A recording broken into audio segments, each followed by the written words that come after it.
जय हिंद दोस्तों, मेरा नाम अनुज है। अध्ययन विद अनुज ऑफिशियल चैनल पर आप सभी लोगों का स्वागत है। दोस्तों आज फिर मैं आपके लिए 20 जीएस के क्वेश्चंस लेकर के आया हूं। ये बहुत ही इंपॉर्टेंट क्वेश्चंस है, ध्यान से देखिएगा। आइए शुरू करते हैं। पहला क्वेश्चन है, मेगास्थनीज किसका दूत था? आपको बताना है कि निम्नलिखित में से मेगास्थनीज किसका दूत था। दोस्तों ये जो है सेल्यूकस निकेटर का दूत था। ऑप्शन डी सही होगा। सेल्यूकस निकेटर ने मेगास्थनीज को चंद्रगुप्त मौर्य के दरबार में भेजा था। मेगास्थनीज ने एक इंडिका नामक पुस्तक लिखी है जो मौर्य प्रशासन के बारे में वर्णन करती है, उस समय की सामाजिक स्थिति का उल्लेख करती है। दो क्वेश्चन याद रखिएगा। मेगास्थनीज चंद्रगुप्त मौर्य के दरबार में आया था, सेल्यूकस निकेटर का राजदूत था, और मेगास्थनीज ने इंडिका नामक पुस्तक लिखी है। नेक्स्ट क्वेश्चन देखते हैं। नेक्स्ट क्वेश्चन है, चौरी चौरा घटना किस दिन घटी थी? आपको बताना है चौरी चौरा घटना किस दिन घटी थी। दोस्तों चौरी चौरा घटना जो है 5 फरवरी 1922 को घटी थी। यह वह समय था जब असहयोग आंदोलन चल रहा था और गुस्साई हुई भीड़ ने गोरखपुर के एक जिले चौरी चौरा में थाने में जाकर के कुछ पुलिसकर्मियों को जो है जिंदा जला दिया था। थाने में आग लगा दी और कुछ पुलिसकर्मी उसमें जल गए थे। लगभग 22 पुलिसकर्मी जो है जिंदा जल करके मर गए थे। तो ये चौरा चौरी घटना कहलाई थी, चौरी चौरा घटना कहलाई थी। और इसको जो है इस घटना से आहत होकर के महात्मा गांधी जी ने असहयोग आंदोलन वापस ले लिया था। असहयोग आंदोलन जो है स्थगित कर दिया था। नेक्स्ट क्वेश्चन देखते हैं, मानव शरीर में क्रोमोसोम्स की संख्या कितनी होती है?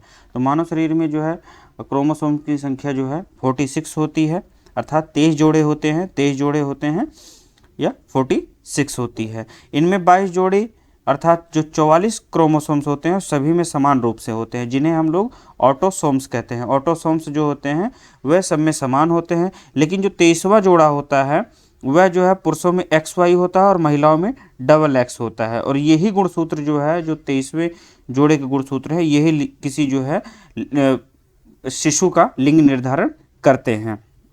ऑप्शन आपका सी सही होगा। मानव शरीर में क्रोमोसोम्स की संख्या 23 जोड़े अर्थात 46 होती है।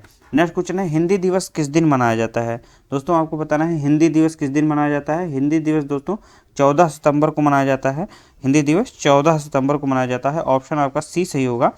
भारत की स्वतंत्रता के पश्चात दोस्तों 14 सितंबर 1949 को संविधान सभा द्वारा यह निर्णय लिया गया था कि भारत की राजभाषा हिंदी खड़ी बोली होगी। तो आपका ऑप्शन सी सही है, 14 सितंबर। नेक्स्ट क्वेश्चन, पीतल इनकी मिश्र धातु है। निम्नलिखित में से कौन सी मिश्र धातु हैं जिनसे जो है पीतल बनाया जाता है? तो पीतल में जो है तांबा और जस्ता होता है। दोस्तों ऑप्शन बी सही होगा, तांबा और जस्ता। तांबे की जो मात्रा होती है वो 60 से 62% होती है, जबकि जो जस्ता होता है वह 38 से 42% तक मिलाया होता है। और इन दोनों के मिश्रण से जो है पीतल मिश्र धातु बनती है। ऑप्शन बी सही होगा। नेक्स्ट क्वेश्चन, भारतीय गैंडे कहाँ पाए जाते हैं? आपको बताना है भारतीय गैंडे कहाँ पाए जाते हैं। कॉर्बेट नेशनल पार्क में, काजीरंगा नेशनल पार्क में, कान्हा नेशनल पार्क में, या इनमें से कोई नहीं? तो दोस्तों जो भारतीय गैंडे हैं वह काजीरंगा राष्ट्रीय उद्यान या काजीरंगा नेशनल पार्क में पाए जाते हैं। काजीरंगा भारतीय गैंडों के लिए प्रसिद्ध है। और काजीरंगा नेशनल पार्क में कई और जानवर पाए जाते हैं, जैसे चीता हुआ, एक सींग वाला गैंडा, जल पक्षी गौर है, ये सभी जो है काजीरंगा में ही पाए जाते हैं। काजीरंगा नेशनल पार्क असम में स्थित है, इसे याद रखिएगा आप लोग। ऑप्शन आपका बी सही होगा। नेक्स्ट क्वेश्चन है, राष्ट्रपति को पद की शपथ कौन दिलाता है? दोस्तों आपको बताना है कि राष्ट्रपति जब नियुक्त होते हैं उनको जो है राष्ट्रपति की शपथ कौन दिलाता है? तो ऑप्शन आपका डी सही होगा, भारत के मुख्य न्यायाधीश। यदि बात करें इसका जो है प्रावधान कहाँ है, तो भारतीय संविधान के अनुच्छेद 60 में अर्थात 60 में जो है यह प्रावधान है कि राष्ट्रपति या कोई अन्य व्यक्ति जो किसी कारण से राष्ट्रपति के कर्तव्यों के निर्वहन के लिए नियुक्त होता है, उसको अपना पद ग्रहण करने से पूर्व भारत के मुख्य न्यायाधीश अथवा उनकी अनुपस्थिति में सर्वोच्च न्यायालय के वरिष्ठतम न्यायाधीश के समक्ष अपने पद के कार्यपालन की शपथ लेनी होगी। तो आप लोग समझ गए हैं, अगर भारत के मुख्य न्यायाधीश नहीं उपस्थित हैं, उनकी अनुपस्थिति में जो भी व्यक्ति राष्ट्रपति के पद के लिए जो है राष्ट्रपति का जो कार्य कर्तव्य है उनका निर्वहन के लिए वो शपथ लेना चाहता है, तो या तो जो है सर्वोच्च न्यायालय के न्यायाधीश हैं, मुख्य न्यायाधीश हैं, अगर वो नहीं है तो कोई वरिष्ठतम न्यायाधीश होगा, जो सबसे जो है वरिष्ठ होंगे, जो सबसे सीनियर न्यायाधीश होंगे, उनके समक्ष उसको जो है अपने कर्तव्यों के पालन की एक शपथ लेनी होगी। नेक्स्ट क्वेश्चन, सूर्य में कौन सा तत्व सर्वाधिक मात्रा में होता है? आपको बताना है सूर्य में इनमें से कौन सा तत्व सर्वाधिक मात्रा में होता है। तो दोस्तों हाइड्रोजन जो है, ऑप्शन आपका ए सही होगा। सूर्य में 71% हाइड्रोजन होता है, 27.1% हीलियम होता है, लगभग 2% अन्य तत्व पाए जाते हैं। ऑप्शन आपका बी सही होगा। नेक्स्ट क्वेश्चन, कथक किस क्षेत्र का लोक नृत्य है? दोस्तों आपको बताना है कि कथक किस क्षेत्र का लोक नृत्य है। तो कथक जो है उत्तर प्रदेश का लोक नृत्य है। केरल में कथकली जो है केरल का कथकली शास्त्रीय नृत्य है, और आंध्र प्रदेश का कुचिपुड़ी है, और जबकि तमिलनाडु में भरतनाट्यम है। तो ये थे आपके जो है ऑप्शन नृत्य से संबंधित। प्रश्न के अनुसार आपका पहला सही होगा, उत्तर प्रदेश। उबेर कप किस खेल से संबंधित है? दोस्तों आपको बताना है कि उबेर कप किस खेल से संबंधित है। बैडमिंटन से, शतरंज से, टेनिस से, या इनमें से कोई नहीं। तो उबेर कप जो है महिलाओं की एक विश्व बैडमिंटन प्रतियोगिता है। विश्व बैडमिंटन प्रतियोगिता, वर्ल्ड बैडमिंटन चैंपियनशिप है, ये महिलाओं के लिए है उबेर कप। तो इसको याद रखिएगा, ऑप्शन ए सही होगा। यदि थॉमस कप के बारे में पूछता है तो ये पुरुषों की जो है वर्ल्ड बैडमिंटन चैंपियनशिप है, थॉमस कप। तो ये दोनों जो है डिफरेंट हैं। जो उबेर है वो महिलाओं का है, और जो थॉमस कप है वो पुरुषों का है। शतरंज में फिडे कप एक है, फिडे वर्ल्ड कप जो होता है वह शतरंज से संबंधित है, चेस से।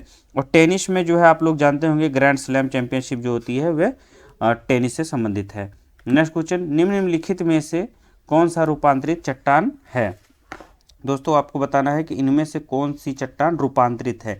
ग्रेनाइट, ग्रेफाइट, बेसाल्ट, या इनमें से कोई नहीं। तो ग्रेफाइट दोस्तों रूपांतरित चट्टान होती है, ऑप्शन आपका बी होगा। यह कोयला से परिवर्तित होकर के ग्रेफाइट बनती है, और जब ग्रेफाइट का पुनर्परिवर्तन होता है तो वह हीरा बन जाता है।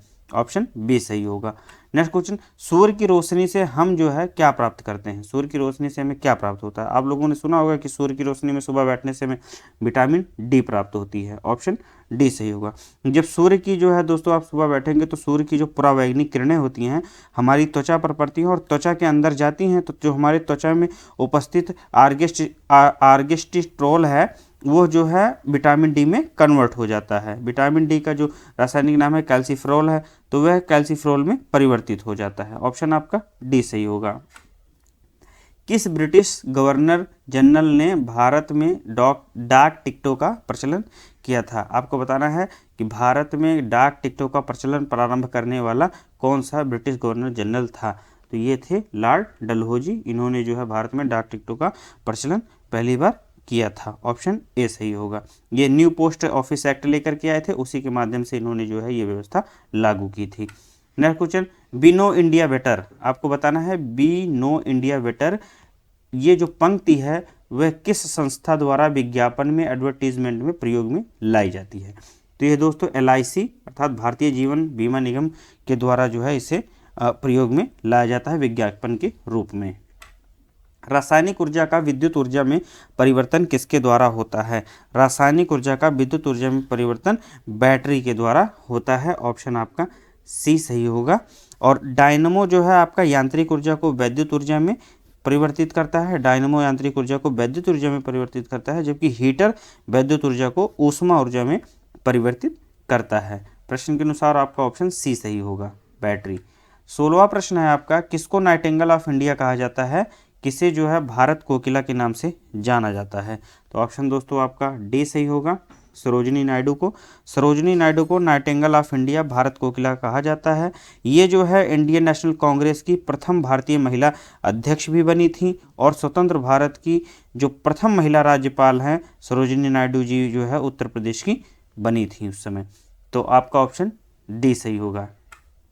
निम्नलिखित में से एशियाई शेरों के घर के रूप में विख्यात है। आपको बताना है इनमें से कौन सा नेशनल पार्क है जो एशियाई शेरों के लिए प्रसिद्ध है। आपके ऑप्शन है गिर राष्ट्रीय उद्यान, दुधवा राष्ट्रीय उद्यान, कान्हा राष्ट्रीय उद्यान या कॉर्बेट राष्ट्रीय उद्यान। तो दोस्तों जो गिर राष्ट्रीय उद्यान है, गिर वन्य जीव अभयारण्य है, इसमें जो है शेर जो एशियाई शेर हैं ये उनका घर माना जाता है। गिर गुजरात के जूनागढ़ जिले में जो है 42 किलोमीटर, जूनागढ़ जिले से 42 किलोमीटर दूर पर स्थित है। इसे ही जो है एशियाई शेरों का घर कहा जाता है। दुधवा नेशनल पार्क की बात करें तो यह उत्तर प्रदेश में मौजूद है।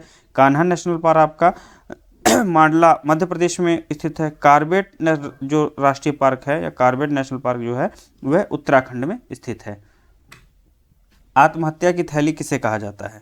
आपको बताना है कि आत्महत्या की थैली किसे कहा जाता है। तो आत्महत्या की थैली लाइसोसोम को कहा जाता है। ऑप्शन आपका सी सही होगा।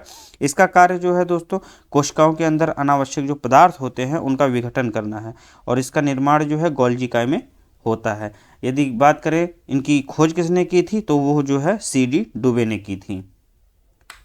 इनमें से कौन सा राजा हर्षवर्धन के समय की जानकारी के लिए सबसे अच्छा स्रोत है?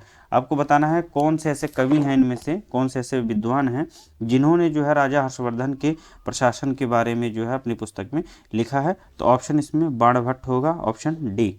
बाणभट्ट ने जो है हर्षचरित नामक एक जो है पुस्तक लिखी जिसमें उन्होंने हर्षवर्धन के शासनकाल की पूरी जो है व्यवस्था पूरा सामाजिक स्थिति के बारे में उन्होंने वर्णन किया है। कल्हड़ दोस्तों, कल्हड़ के संबंध में एक प्रश्न आता है राज तरंगड़ी को लेकर के, जिसमें कश्मीर का इतिहास उन्होंने लिखा है कि राज तरंगड़ी किसके द्वारा लिखी गई पुस्तक है? तो है कल्हड़ के द्वारा लिखी गई पुस्तक है।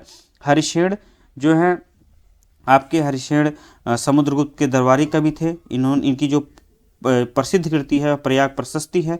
इसके अतिरिक्त भवभूत के बारे में भी एग्जाम्स में कभी कभी पूछ लेता है।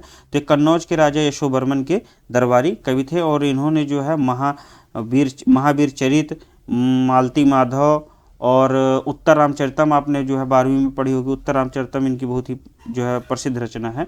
तो ये सारी पुस्तकें जो है बहुभूत की हैं। प्रश्न के अनुसार आपका ऑप्शन डी होगा, बाणभट्ट। बाणभट्ट ने जो है हर्षचरित की रचना की है। नेक्स्ट क्वेश्चन देखते हैं। 20वां प्रश्न है कर्क रेखा निम्न में से किस राज्य से होकर के गुजरती है? आपको बताना है कि कर्क रेखा इनमें से कौन सा राज्य है जहां से होकर गुजरती है। तो ऑप्शन दोस्तों डी सही होगा। कर्क रेखा जो है पश्चिम से पूर्व की ओर भारतीय राज्यों से होकर के गुजरती है। जो सबसे पश्चिमी राज्य है वो गुजरात है। गुजरात के बाद फिर राजस्थान, मध्य प्रदेश, फिर छत्तीसगढ़, झारखंड, पश्चिम बंगाल, त्रिपुरा, फिर जाकर के मिजोरम को काटती हुई निकल जाती है। तो इस तरह से आपका ऑप्शन दोस्तों झारखंड सही होगा। दोस्तों ये थे आज जो है जीएस के 20 प्रश्न जो मैं आपके लिए लेकर के आया था। इसको आप लोग बैक करके देख लीजिएगा। मैं आशा करता हूँ ये आपके लिए हेल्पफुल होंगे। मिलते हैं अगले वीडियो में, तब तक के लिए जय हिंद।